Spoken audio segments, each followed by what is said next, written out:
इसमें हम आपको प्रेम घन की छाया स्मृति में आचार्य रामचंद्र शुक्ल जी के द्वारा जो ये लेख लिखा गया इसके विषय में बता रहे थे। और ये आचार्य रामचंद्र शुक्ल जी के विषय में हमने आपको बताया कि जीवनी और साहित्यिक परिचय आदि के विषय में आपको हमने पूर्ण रूप से अवगत कराया। और इसमें जीवन परिचय, साहित्यिक परिचय, उनकी कृतियाँ आदि, भाषा शैली की विशेषताएं और अन्य कृतियाँ, निबंध, आलोचना, इतिहास, संपादन, काव्य रचना, अनुवाद आदि। और इसी प्रकार से यहाँ पर हमने भाषा शैली की विशेषताओं के अंतर्गत आपको बताया वर्णनात्मक शैली, विवेचनात्मक शैली और अन्य व्याख्यात्मक शैली, आलोचनात्मक शैली, भावात्मक शैली और हास्य व्यंग्यात्मक शैली आदि। तो इस प्रकार से हमने ये आपको बताया। इसके बाद हम अब प्रेम घन की छाया स्मृति जो आचार्य रामचंद्र शुक्ल जी के द्वारा ये लिखा गया है, ये लेख, इसके विषय में हम जानते हैं कि किस प्रकार से ये लेख लिखा गया और ये इसका सार क्या है। तो इस सार के विषय में हम जानते हैं कि अब हम देखते हैं कि इसका सारांश किस प्रकार से है। सबसे पहले हम लेखक की पारिवारिक पृष्ठभूमि के विषय में बताते हैं।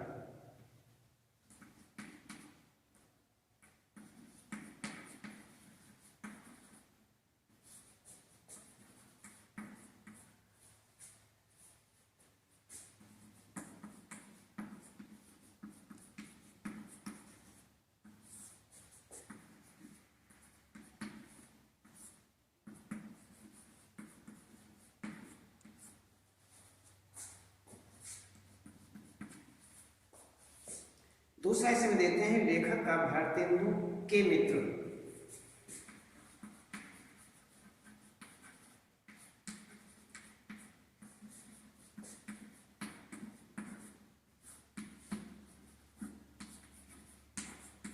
भारतेंदु, लेखक का भारतेंदु के मित्र, प्रेम घन के प्रति के मित्र,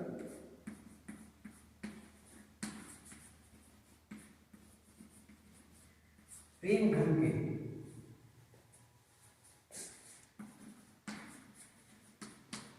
प्रति सम्मोहन भाव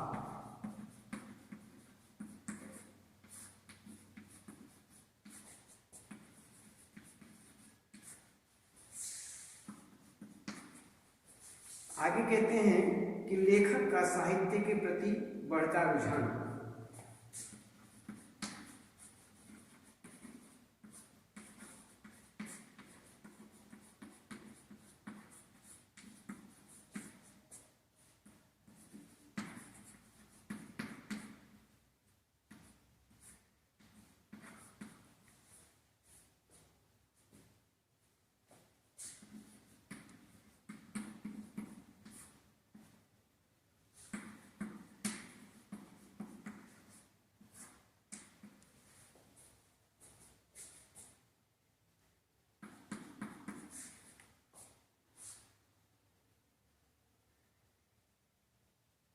लेखक को हिंदी प्रेमियों की मित्र मंडली मिलना।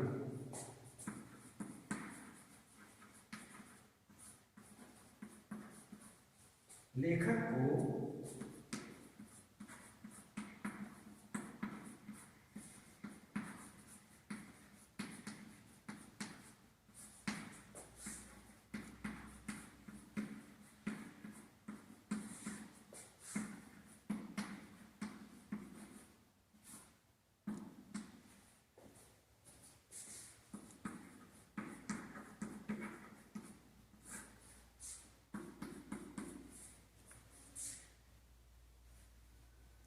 चौधरी प्रेमघन से लेखक का संबंध।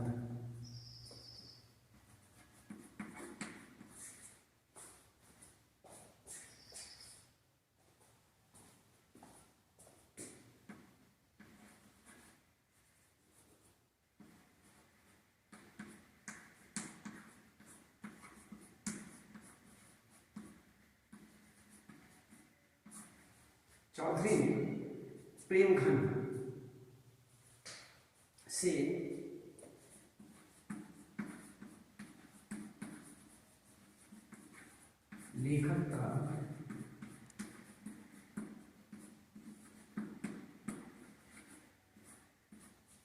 लेखक का संबंध।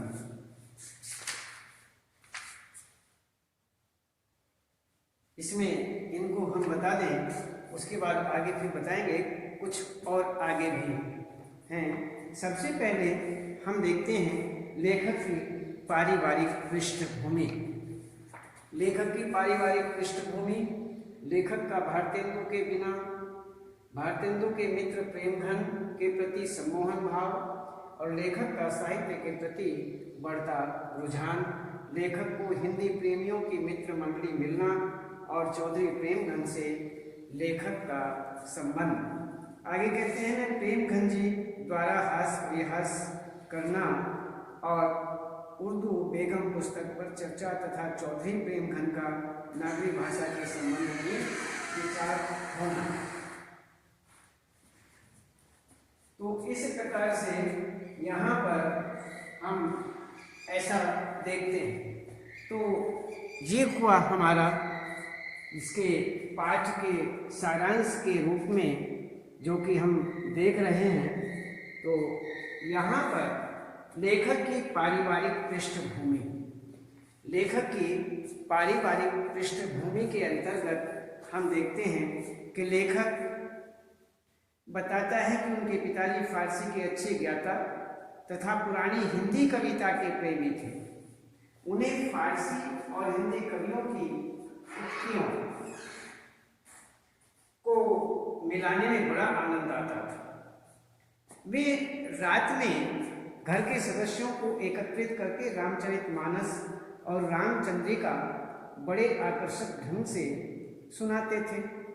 उन्हें भारतेंदु के नाटक बहुत प्रिय माने जाते थे, बहुत प्रिय थे, इसलिए कभी कभी भारतेंदु के नाटक भी सुनाते थे। लेखक के पिता का ट्रांसफर हमीरपुर की राठ तहसील से मिर्जापुर में हुआ। उस समय लेखक की आयु मात्र 8 वर्ष थी। लेखक के मन में भारतेंदु के प्रति एक अपूर्व भावना पहले से ही जागृत हो रही थी। 8 वर्ष के बालक को क्या सत्य हरिश्चंद्र नाटक के नायक राजा हरिश्चंद्र तथा कवि हरिश्चंद्र में हरिश्चंद्र शब्द होने के कारण दोनों नायकों में भेद नहीं हो पाता था। मिर्जापुर आने पर लेखक को ज्ञात हुआ कि भारतेंदु के एक मित्र यहाँ रहते हैं जो हिंदी के प्रसिद्ध कवि हैं और जिनका नाम बद्री नारायण चौधरी प्रेमघन है। तो इस प्रकार से यहाँ पर ये हमारा लेखक की पारिवारिक पृष्ठभूमि के आधार को देखें तो इस प्रकार से हुआ। अब देखते हैं लेखक का भारतेंदु के मित्र प्रेमघन के प्रति सम्मोहन भाव। तो भारतेंदु मंडल की सजीव स्मृति से मिलने की जो लेखक के मन में बहुत अधिक बेसब्री थी, भारतेंदु हरिश्चंद्र से प्रभावित होने के कारण उनके मित्र के प्रति लेखक के मन में आकर्षण होना स्वाभाविक था। एक दिन लेखक ने अपने बाल मित्रों को एकत्रित किया। वे सभी चौधरी साहब के घर से परिचित थे तथा लेखक उनके साथ 1.5 मील का सफर तय करके कवि प्रेमघन के मकान तक पहुंच जाते हैं, जहां नीचे का बरामदा खाली दिखाई देता है तथा ऊपर का सघन लताओं से, बेलों के जाल से घिरा हुआ दिखाई देता है। लताओं के बीच जो खंभे थे वहां कुछ जगह खाली दिखाई दे रही थी। सभी ने लेखक को उसी तरफ देखने के लिए कहा, परंतु उस स्थान पर कोई दिखाई नहीं पड़ रहा था। कुछ समय के पश्चात एक लड़के ने उंगली से ऊपर की तरफ संकेत किया जहां लताओं के बीच मूर्ति सी खड़ी दिखाई दे रही थी। उसमें एक संकेत करता है और उसमें ऐसा दिखाई देता है कि जैसे कोई मूर्तिवत खड़ा हो, मूर्ति जैसी सी दिखाई दे रही हो। तो यहाँ पर जिनके दोनों कंधों पर बाल बिखरे हुए थे तथा उसने एक हाथ खंभे पर रखा हुआ था और देखते ही देखते कुछ समय पश्चात यह मूर्ति दिखाई देनी बंद हो जाती है। तो इस प्रकार से यहाँ पर यह प्रेमघन जी की लेखक के लिए पहली झलक थी।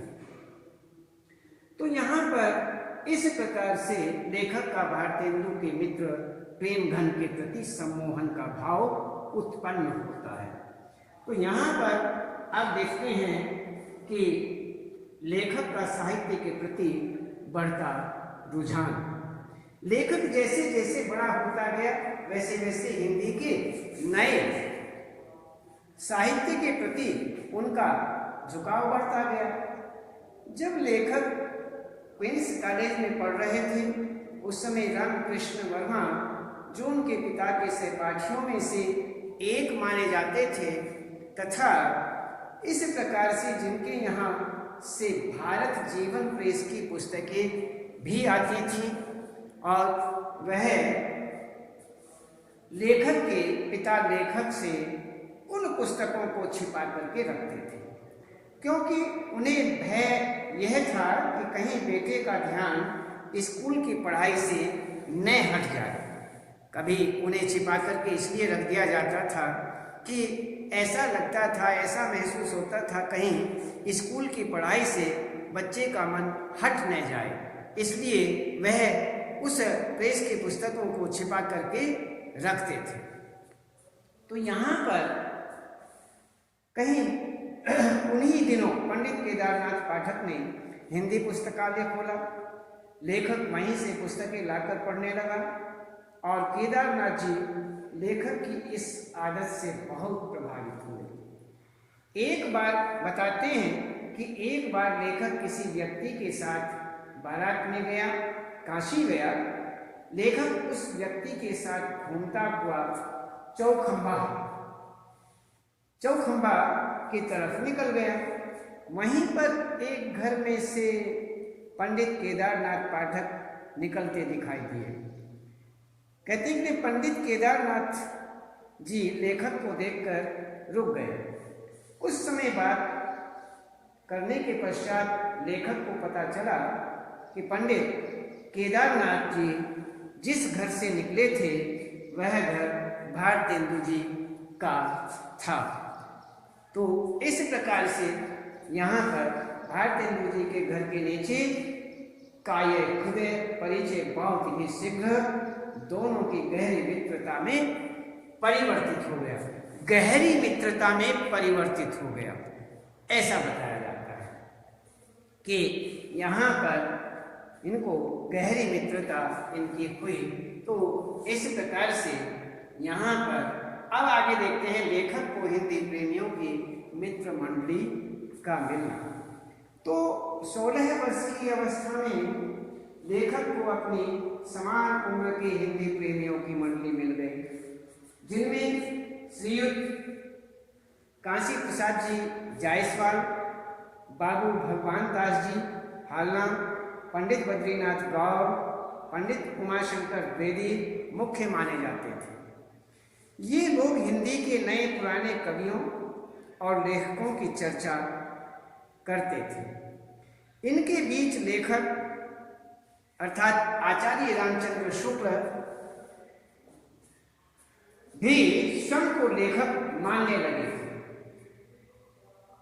इस मंडली के सदस्यों के बीच लिखने पढ़ने की बातें हिंदी में होती थीं, जिसमें निसंदेह आदि शब्द आया करते थे, जिस कारण मोहल्ले के अधिकतर निवासी वकील, मुख्तार तथा कचहरी में काम करने वाले हिंदू भाषी व्यक्तियों को ये हिंदी भाषा जो है वो बड़ी अजीब सी लगती थी, अनोखी लगती थी,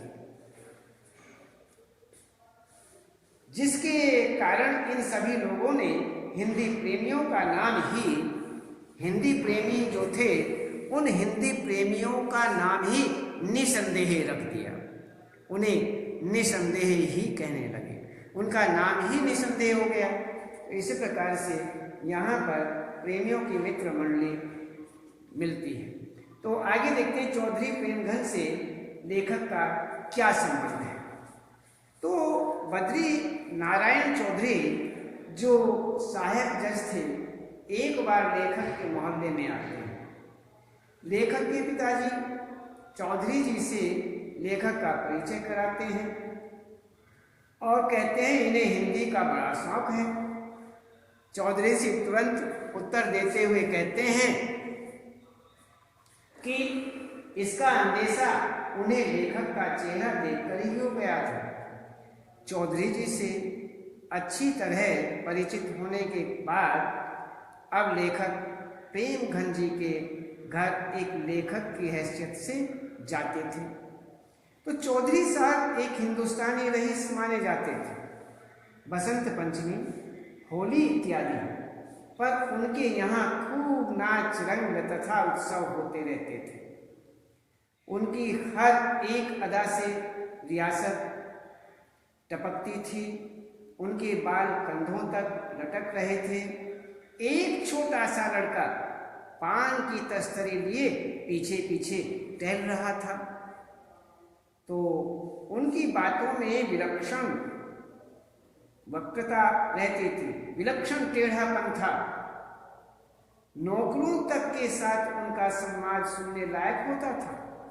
वह घुमा फिरा करके इस प्रकार वक्रोक्ति के रूप में वह इस प्रकार बातें करते थे, संवाद करते थे, जो कि देखने लायक था, बड़ा ही विलक्षण था। अगर किसी नौकर के हाथ से कभी कोई गिलास या कुछ अन्य वस्तु गिर जाती थी तो उनके मुंह से यही निकलता था कि कारे बचा तो ना ही। उनका बात करने का ढंग विलक्षण होता था। उनके प्रश्नों के पहले क्यों साहब तकिया कलाम की तरह होता था। इस प्रकार से यहाँ पर प्रेमघन से लेखक का इस प्रकार संबंध स्थापित हुआ। तो आगे कहते हैं कि प्रेमघन जी द्वारा हास परिहास। अब ये तो हुआ केवल संबंध तक। अब हम आगे भी देखते हैं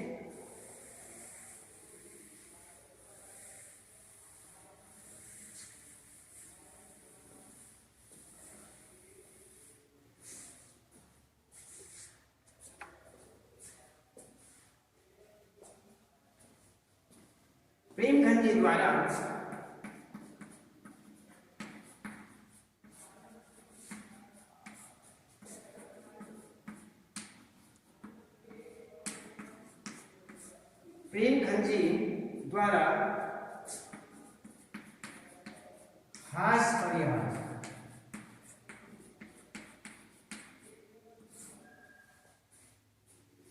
करना।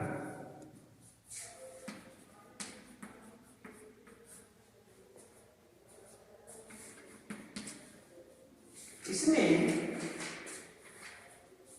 उर्दू बेगम पुस्तक पर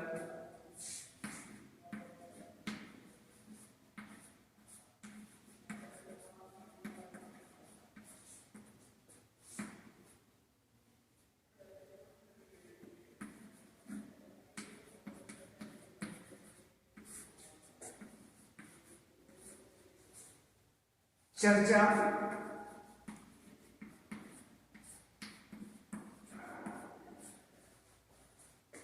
तथा चौधरी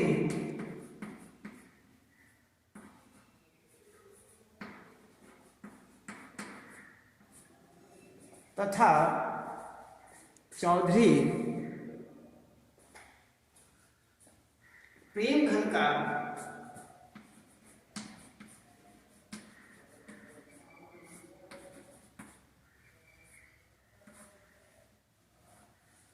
चौधरी प्रेमघन का नागरी भाषा के संबंध में विचार।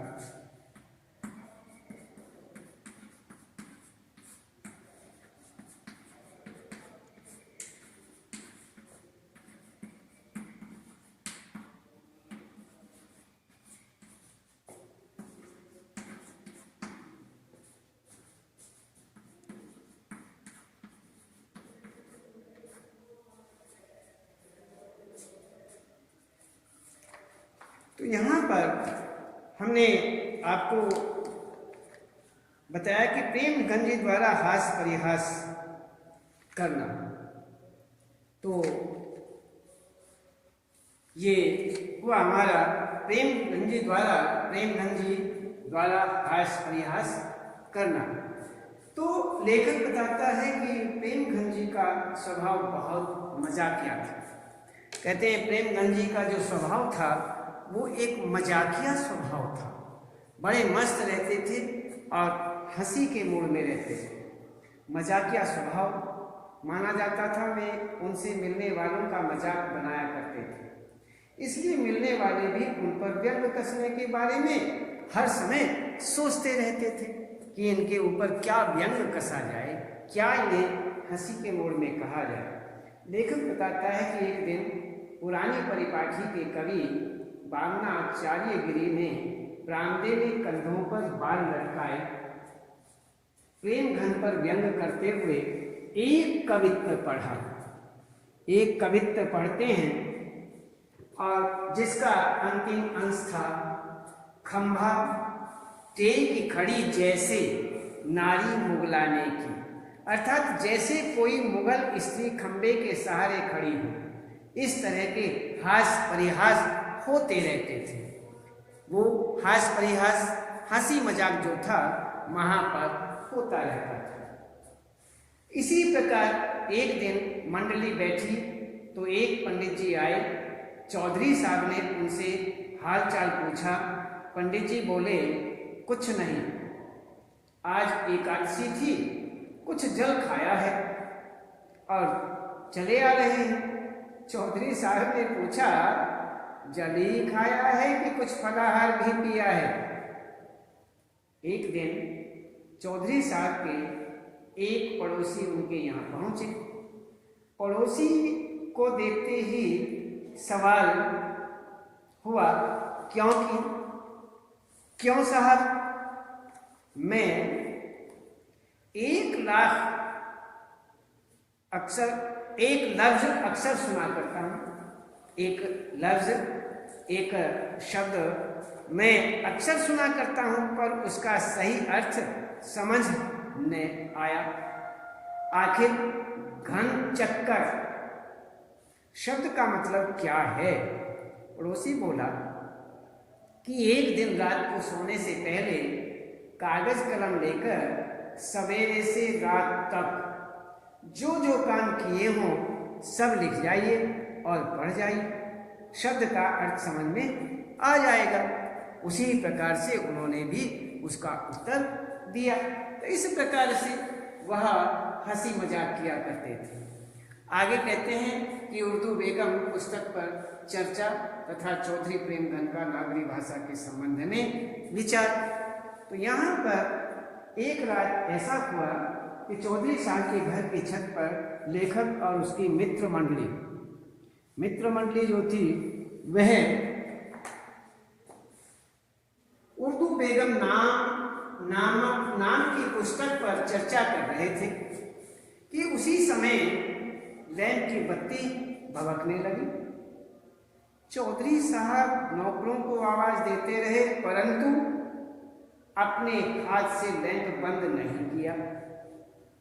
मैंने चाहा कि बढ़कर बत्ती नीचे गिरा दूं, पर लक्ष्मी नारायण ने तमाशा देखने के विचार से मुझे धीरे से रोक लिया। चौधरी साहब कहते जा रहे हैं कि अरे जब फूट जाई तबई चलत आवाहा। अंत में चिमनी चकनाचूर हो गई, पर चौधरी साहब का हाथ लैंप की तरफ नहीं बढ़ा। तो यहाँ पर प्रेमधन साहब हिंदी को नागरी भाषा मानते थे। उनका मानना था कि नागर अपभ्रंश से जो शिष्ट लोगों की भाषा विकसित हुई वही नागरी कहलाई। इसलिए वे मिर्जापुर नैन लिखकर मीरजापुर लिखा करते थे। वे मीरजापुर का अर्थ लक्ष्मीपुर, मीर बराबर समुद्र जमा जा बराबर पुत्री जमा पूर्व बताते थे। तो इस प्रकार से यहाँ पर वह इस प्रकार बेगम उर्दू बेगम पुस्तक पर चर्चा तथा चौधरी प्रेमघन का नागरी भाषा के संबंध में विचार। तो इस प्रकार से यहाँ पर हमने देखा कि इस पाठ का विशेष रूप से किस किस प्रकार का सारांश है, पाठ का सार रूप किस प्रकार से है, ये आपके सामने यहाँ पर बताया गया।